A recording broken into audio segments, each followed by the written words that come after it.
guys, welcome in. Long time no see. It is that time of year again. Triple Crown just around the corner, which means the Pony Pundits are back at it here in 2023 as the race to the Kentucky Derby continues. It'll be here before we know it. Couple of great stakes races coming up this weekend. One of them at Keeneland with the Bluegrass, and who better to help break us down here and see what we got on the track this weekend than the pundits themselves, as we say, welcome back 2023 here. Marco D'Angelo in the house, as is Sig, ready to go, still reeling from those steak dinners he has to buy year after year in this show, but it is what it is. Not that just wanted to get that out of the way for Marco 3 under the bus, Sig. But Marco, welcome in.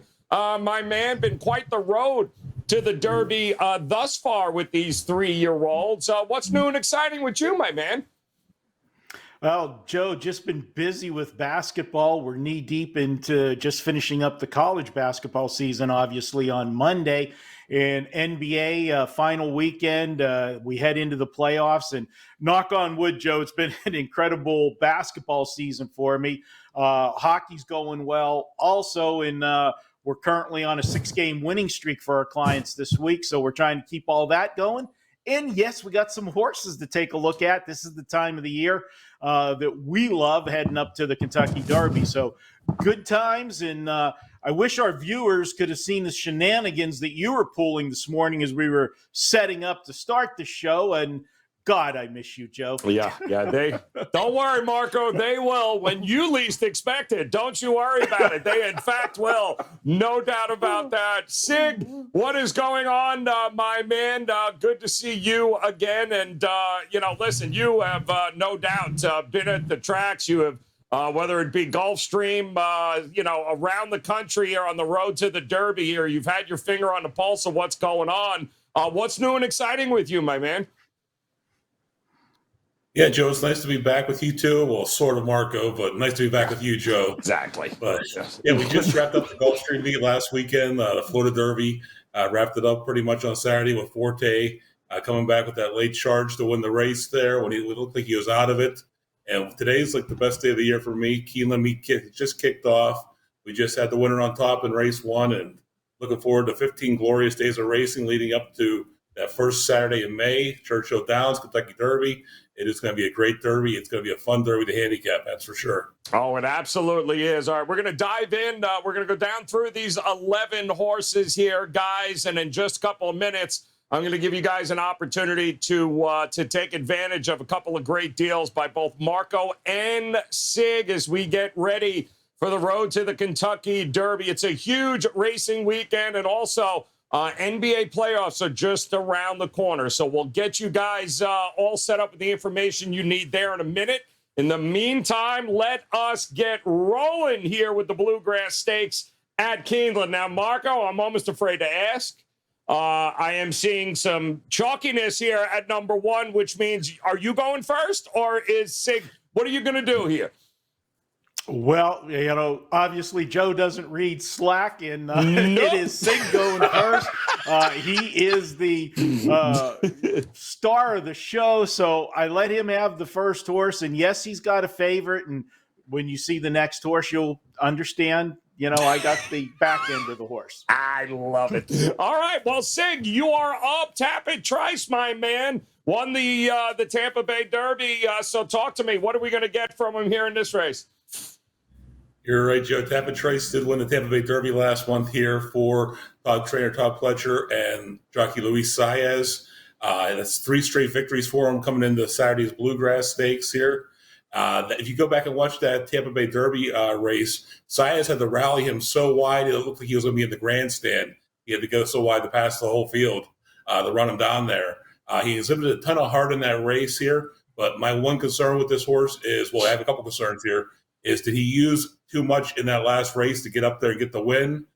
He used up a lot of horse there. That was his second start of the year for the horse. So this is going to be his third start. That's usually the best start for a horse, but he had to use a ton of horse to get down the stretch there.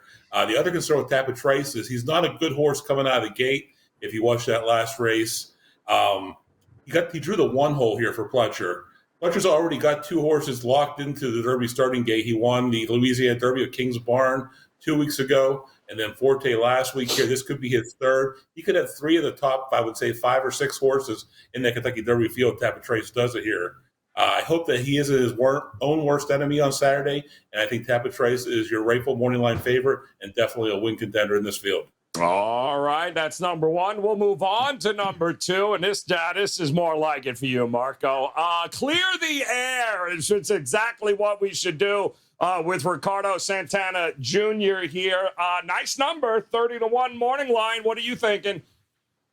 I'm thinking, yeah, this is the horse I got stuck with. Clear the air is not going to be clearing anything in this race. His last race was the Gotham Stakes. He got away poorly from the rail. Then what made matters worse in that race, at the start of that race, the horse in the 2-hole dumped his rider coming out of the gate. I can't confirm it, but I think Sig was on the 2, and the horse said, hell no. But dumped the rider coming out of the gate, and then that horse ended up going to the lead. Caused us a little bit of confusion as the riders had to be careful with the horse on the lead with no rider. So I just throw that race completely out. But if you look at the rest of his races, there's not much to brag about with this horse. He's got 1 win and 4 career starts, and that 1 win was a maiden race. He's got declining speed figures. His last 3 starts, he's going backwards from 94, 88 to 73 last time out. He's a pitch for me. There are much better options later in the field.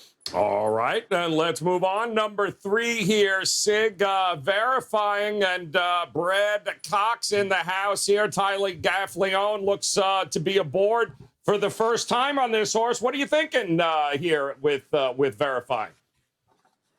Yeah, Joe, verifying was the morning line favorite and the post-time favorite going into the Rebel Stakes at Oaklawn back in February. If you go back and watch that trip, guys, he got a horrible ride by Florent Giroux. Giroux had him in a perfect position, just sitting off the pace, but they got to the top of the stretch. He had nowhere to go. It was traffic galore. It was sitting like on an LA freeway at 5 p.m. on a Friday. Cox is making the rider change here to Gaffleone, which I think is going to be definitely an improvement because Giroux is one of Cox's go-to riders, especially down at Fairgrounds and Oaklawn here. So making the move that Gaffleone's definitely saying something. He thinks he's got a lot of horse here. I think he's going to plan on having a really big trip out of him here. This horse made his 3-year-old debut in January. He won for fun at Oaklawn Park there, and then came back that trouble trip in the Rebel, all that traffic he experienced here. And that was run over a sloppy track. Had a lot of confidence game to basically blow up the toe board on that Saturday. I think Verifying is due for a much better trip here. Cox is going to have him ready, try to get this horse secured into the Derby field, and I think he is a contender on Saturday. All right. Well, let's see what we get here with the number 4 horse, Classic Car Wash, 12-1. Nice number here with Javier Castellano on top here, Marco. Seems to be in the money a lot, just can't seem to get over that hump. What do you think we got here? Well, we got a horse that's made 5 lifetime starts. He's hit the board 4 out of the 5, 2 wins, a second and a third. Right number of starts. You hear me talk about it when we're heading to the Kentucky Derby. I like to see those horses that are going to enter the Derby with, somewhere in that range, 4 to 6 starts. Because they're still improving. They haven't hit their ceiling yet. This is one of those horses that go into that mold. Another thing, make a sports reference. We talk about finding value, plus EV, getting the best of the numbers. If you like the 1 horse in this race, Tapit Trice, you've got to like Classic Car Wash. The difference is you're looking at double digits on Classic Car Wash. He finished second in that race last time out, to Tapit Trice. And if you look at that race, this horse was 4 and 5 wide most of the race, especially when he was making his big move in the turn. He cleared the field, looked like he was going to be the winner. And then, as Sig said, when he broke down Tapit Trice, came from way back and made a furious stretch drive. I don't think he really saw the horse coming at him till it was too late. He was second best in that race. But again, you're looking at the favorite the one horse, and you're looking at 12-1 with this one. I think this horse is a live horse. And if you look at his 5 career starts, this is what I like, talking about horses that haven't reached their ceiling yet. He has improved his speed figure in each of his 5 starts. If he takes another step forward today and he gets a cleaner trip, this horse can win this race at a big number. I like Classic Car Wash. We'll be talking about him a little more later in the show. Certainly a nice number there for Classic Car Wash. Number 5, Hayes Strike here, Sig. 15-1. This horse is all over the place here, Sig. So which version are we going to get of this horse here? What are you thinking at 15-1?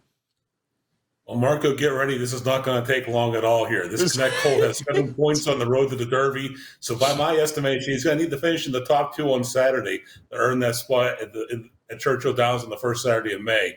This is going to be his 10th career start already. He only debuted in August, and there's no way I can envision him making the exacta finish. So why should we waste any more time here? Toss Hayes Strike. All right, Hayes Strike's out. Number 6 here, though. Scooby Quando, 15-1.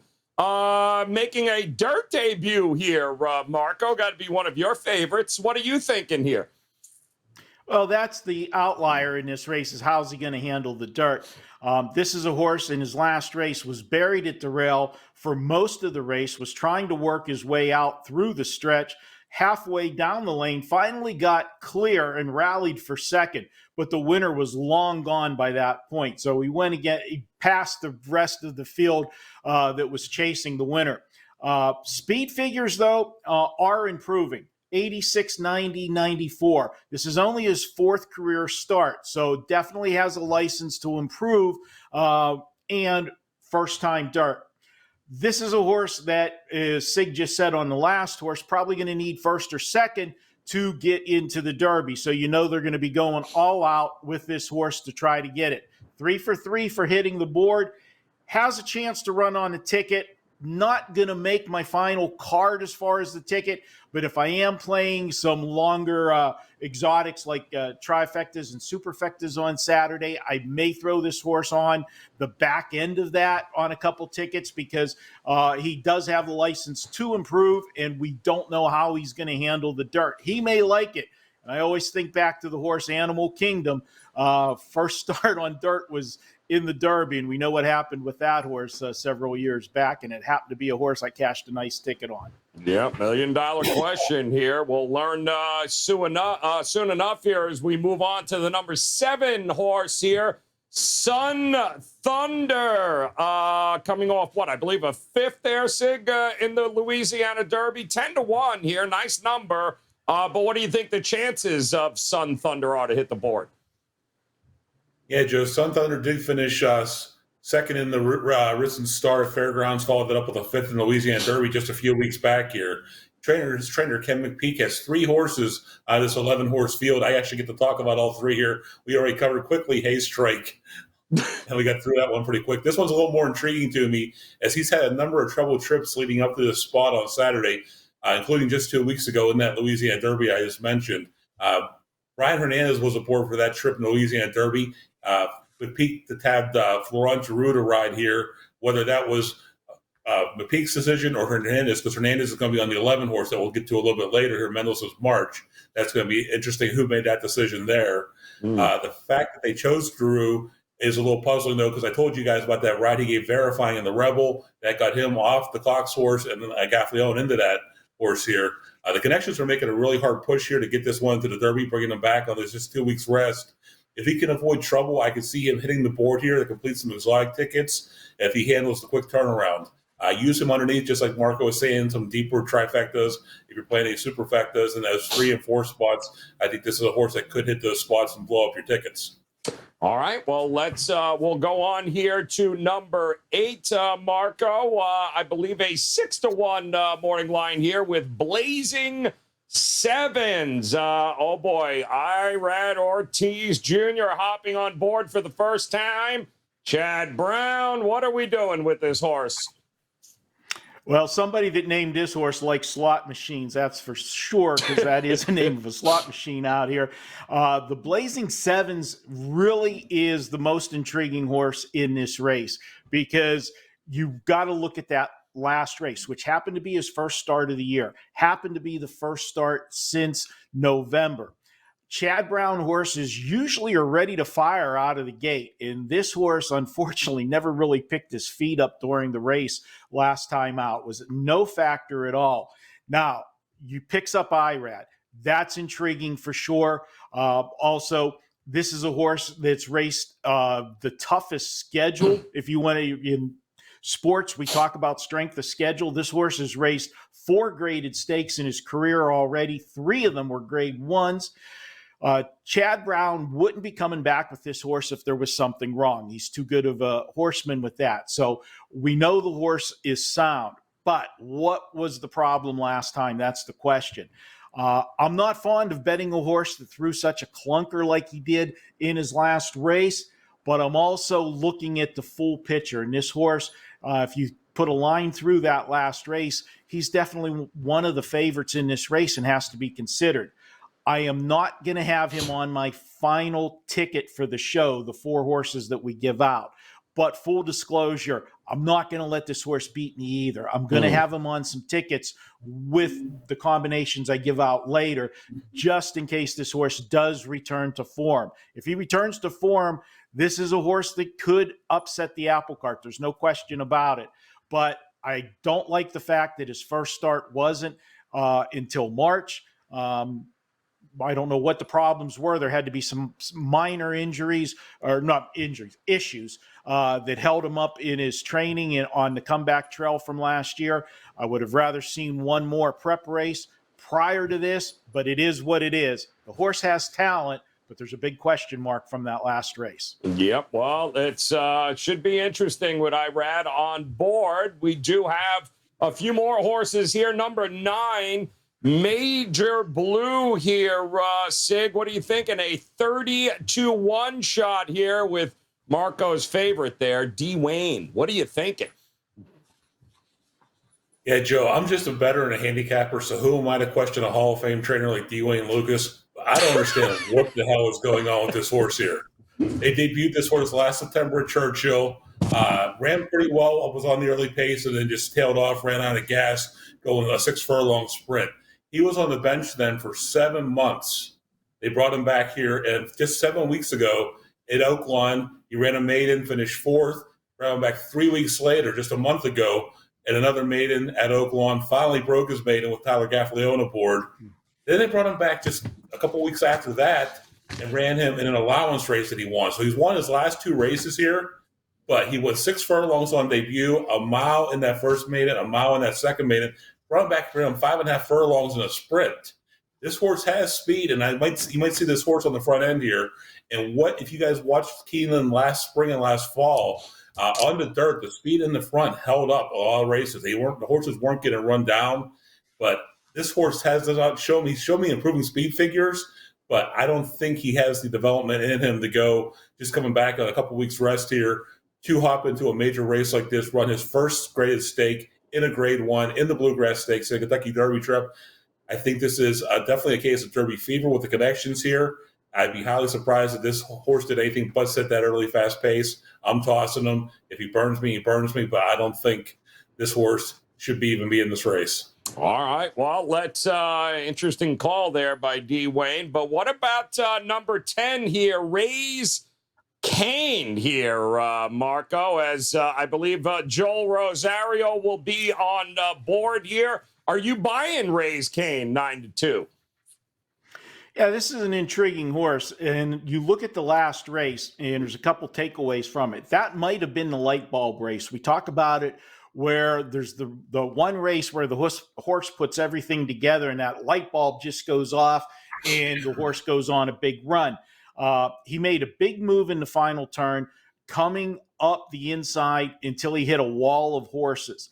Then he had to bide his time. They had to check the horse hard, and then he was able to get out and immediately re-rallied and pulled away from the field. Now, that's always a good sign. It's a sign of a good horse when you have them get checked hard in the lane. And for new viewers, when I'm saying getting checked hard, that means picture yourself on the freeway. You're flying along, and all of a sudden, you come up to a grandma going, 45 in the passing zone, and you got to slam the brakes till you can get around her and then accelerate. That's what happened to this horse in that last race, and he responded. A lot of horses, when they get the brakes tapped, they don't come right back and accelerate. He did. Picks up Joel Rosario. That's a huge upgrade.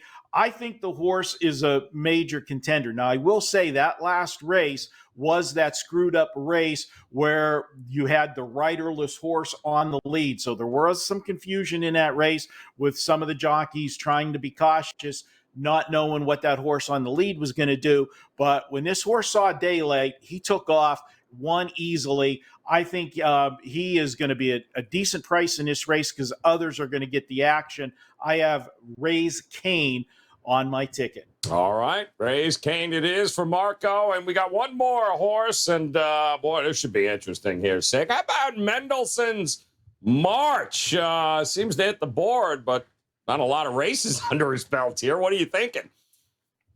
Yeah, Joe, if you guys are looking for a long shot in here, you want to definitely blow up the tote board and make some huge money. You take a little shot here on Mendelssohn's March because I don't know what to make of this horse. He only debuted back in February at the fairgrounds. He won his maiden race based on disqualification. He ran second that day, was placed first via the disqualification, so he broke his maiden on a technicality. They brought him back then at Oaklawn, and he came back and won an allowance race there, and boom, it's right into the Bluegrass Stakes here. He's out of Mendelssohn, who, if you guys remember, was on the Derby Trail a few years ago. I thought he was a better turf horse than a dirt horse, but he did have some nice runs on the dirt. The fact that Ken McPeak, who's a very good horseman, has enough faith in this colt to try him here says something to me. But the fact that the colt hasn't demonstrated the speed necessary to compete with this field, a field with this much class in his short career. Now, these horses do develop quickly in this 3-year-old season. He could have made a big jump just from that race just about 4 weeks ago here at Oaklawn. So that could be a benefit to him. But there is a drawback here, too. He's raced on Lasix his first 2 career starts, being a stake race here at one of the major tracks. He is unable to race with Lasix here, so how he's going to react to that change leaves something to be seen. This is a horse I think could blow up the tote board if he has a big late run in this race. He had a big late run in that allowance race to get up for first there. I'm going to sprinkle a little on my deeper exotic tickets with Mendelssohn's March here. If this horse could be anything here, but definitely use him lightly underneath on your exotic tickets. He could definitely blow up some tickets. Feels like we're going to have some numbers on the board here this weekend. So it is going to be a great race, and we're going to get to the card here, what Marco and Sig like the most about this race. We'll do that in a second, but I did mention that opportunities presenting themselves this weekend with both Sig and Marco over at WagerTalk.com. In fact, if you guys haven't learned already or you didn't know, Sig's got his daily racing reports available every race day, 9 a.m. Eastern time, delivered straight to you exclusively at his page at WagerTalk, WT.buzz/Sig. He also has his Keeneland Spring Meet Pass. That's right. Get all 15 race day cards. Just $75, guys. That's $5 a card. Think about that. Great opportunity here. Nobody does Keeneland like Sig. Loves it right now. Available, guys. $75, 15 race day cards. Every race that he's going to be involved with. All yours for $75 at his page at WagerTalk.com. And Marco, he mentioned it earlier, guys. Number one at WagerTalk, the overall basketball handicapper, 61%. 147 and 91. Guys, in the NBA alone, he's on a 41-15 run right now. And guess what's coming up? The NBA playoffs begin on Tuesday. And right now, you can hop on board, partner up with Marco for the NBA playoffs, the entire playoffs. 177, guys. That's right. 177 will get you every one of Marco's NBA playoff picks straight through to the championship, guys. Doesn't get any better than that. Take advantage of both these opportunities, guys. Head over to Sig's page head over to Marco's page and partner up with these two guys as we continue our race here to the Kentucky Derby. So we got race 9 at Keeneland here, Marco. Some intriguing horses here with some exotics that might come in hand. So give us a clue. What does your card look like here for this Bluegrass? Well, I didn't get to talk about this horse, but Sig did it, and he is the favorite in the race, and he is the horse to beat, and that's Tapit Trice, number 1. The horse, 4 for 4 in the money, 3 wins in 4 starts, perfect number of starts heading into the Derby. He's currently 11th in points for the Derby. So the only drawback to this horse is he gets really any points in this race at all when the first 5 horses get points. He's going to be in the Derby. So do they race him all out in this race when they're already in the Derby? You want to leave something in the tank for the Derby. That's the only concern. The opposite of that is they're running this race for $1 million, okay? You know what? I think we're going to go ahead and let this horse go. We're going to go for that $1 million purse. So I have Tapit Trice on top. The intriguing horse to me, as I talked about earlier, was the 4 Classic Car Wash. As I said, this horse ran a game second to Tapit Trice. So if you like the favorite in this race, why in God's name would you not like Classic Car Wash at 12-1? Third place horse in this race, I've got the 10, Raise Cane. We just talked about him. This is an intriguing horse that has a license to improve. I'm putting him on my ticket. And then it was between the 3 and the 8 for me. Both are coming off of puzzling races last time. The 3, we blame the jockey for his performance, and they made a jockey change. So that's why I ended up putting him as the 4th horse in here, verifying I think you're going to see a better effort out of him. And he did have all kinds of traffic problems in the stretch that last race, and that was self-inflicted traffic problems because of where his jockey had him. I put him 4th, but as I said, the 8 horse, have him on a few of your tickets just because it is the second start, and I do think he will improve. But I had to make a decision between the 3 and the 8. I went with the 3 on the bottom here. All right, there we go. 1, 4, 10, and 3 is what Marco's selections and card will look like here for the upcoming Bluegrass Stakes. And Sig, how many did you agree? How many did you disagree? What do you got here on your card for this race? Well, Joe, Marco and I look pretty much the same here with our selections, maybe just in a little bit of different order, but I did land on the 1 Tapit Trice on top here. I told you guys my thoughts there, and Marco touched on a few things, like do they save a little bit of horse here for us for the Kentucky Derby? But like he said, it's that $1 million purse. Pletcher's got a few other good horses in there, so why not the connections might not say, hey, let's go for the payday here. And then I landed on the 8 Blazing Sevens, who Marco has touched on too. Irad Ortiz could have rode any horse this weekend, Santa Anita Derby, Wood Memorial, Bluegrass Stakes. He lands on this 8 horse for Chad Brown. I think that tells me a whole lot about how he feels about this horse and the horse's chance here. Chad Brown adds blinkers. He had the issue coming out of the gate last time. Rosario was aboard him for the first time, so I think that had a little bit to do with it. But Chad Brown's found a lot of success here at the Bluegrass. He won last year with Zandon. If you guys remember the first ride Flavian Pratt gave him.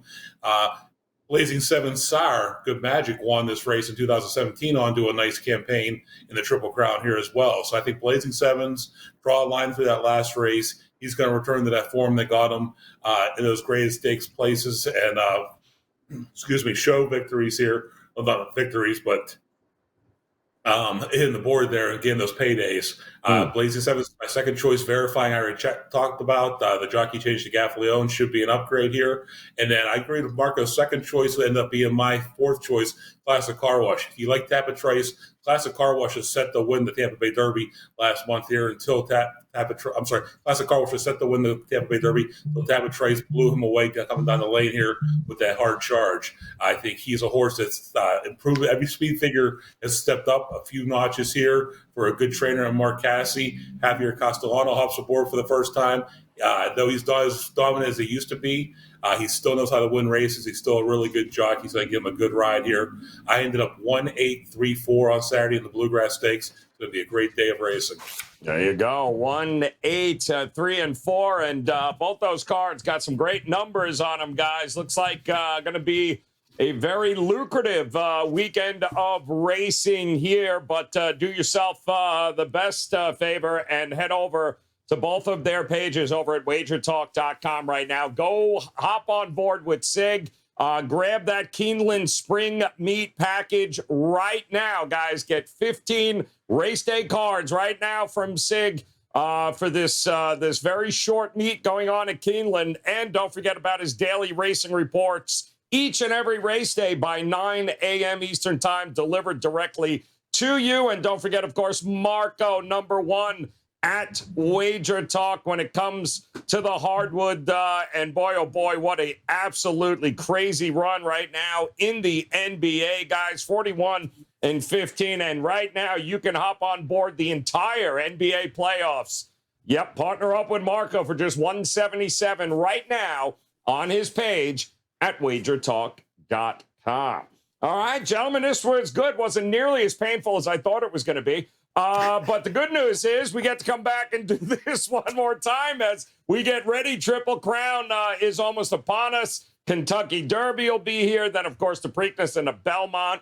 And any questions you guys have, of course, you can always hit us up, whether it be on Twitter or in the comment section here. We certainly look forward to doing this again. The road to the Kentucky Derby continues with the Pony Pundits. I'm Joe Raineri. He is Marco D'Angelo and Sig. Guys, we appreciate the time. Best of luck with all your plays this weekend. We'll talk to you again soon. Good luck.